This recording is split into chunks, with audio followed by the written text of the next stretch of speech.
ថៃមើលនឹងយ៉ាងម៉េច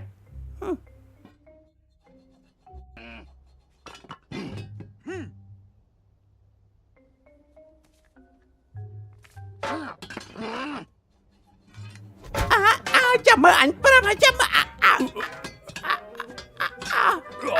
លទូពិតឲ្យចោលប្រាប់ឲ្យដាក់សិនណាឲ្យភ្នែកចាំបើភៀបយូរហើយឲ្យភ្នែកអញមិនទូពិតអូយអាយឲ្យទូពិត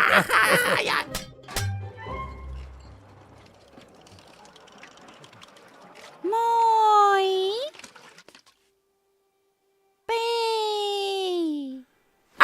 របិសាចមកទៀតហើយខ្លាចបីបួន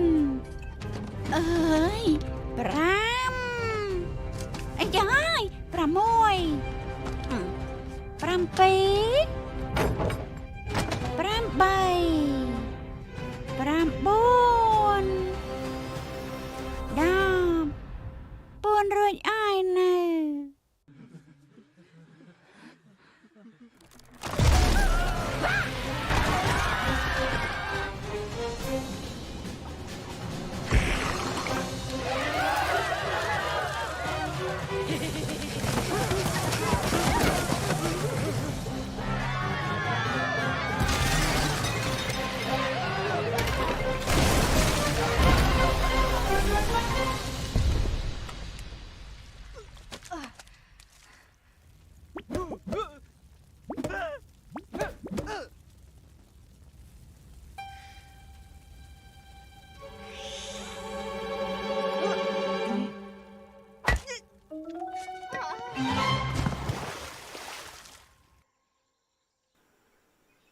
ពួកយើង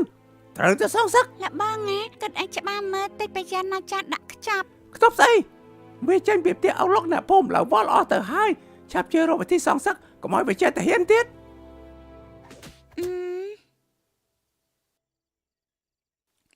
លបងណាសំតខ្ញុំមកយឺតមិនបានមកយឺតអាឡ័យធ្វើអីអាឡ័យតែធ្វើអន្ទាក់ពិឃាតអន្ទាក់ពិឃាតទៅមើលខ្ញុំលើកតែអាចឈើនៅលើស្ពានផ្ដាច់ជាពីរពេលណាចាស់ចាំត្រូវ 100% ណាដឹងតែធ្លាក់ទៅក្រោមពេលធ្លាក់ទៅក្រោមហើយវានឹងជួបអន្ទាក់ពិឃាតទី2ខ្ញុំដាក់កំបិតមកក្នុងកន្ត្រកឲ្យវាធ្លាក់លើវា 100%ដឹងតែភ័យហើយយកផ្ទះក្បែរនឹងមកបាំងតែវាមិនដឹងទេថានឹងជាអន្ទាក់ពិឃាតទី3 100%វាច្បាស់ជារត់ទៅពីដុំថ្មពេលហ្នឹង 100% វាច្បាស់ជារត់ចូលក្នុងកំហែងមួយកិច្ចខ្លួនតែហ្នឹងគឺប៊ុំអន្ទាក់ពិឃាតទី4ខ្ញុំដាក់ពោះពឹសមួយនៅលើមែកឈើ 100% វាច្បាស់ជាឡើងចន្ទាក្បែរនោះតែវាមិនដឹងថានោះជាអន្ទាក់ពិឃាតទី5ទេបើវាមិនចោលមកតិចទេ 100% វាច្បាស់ជាលុតចូលក្នុងភក់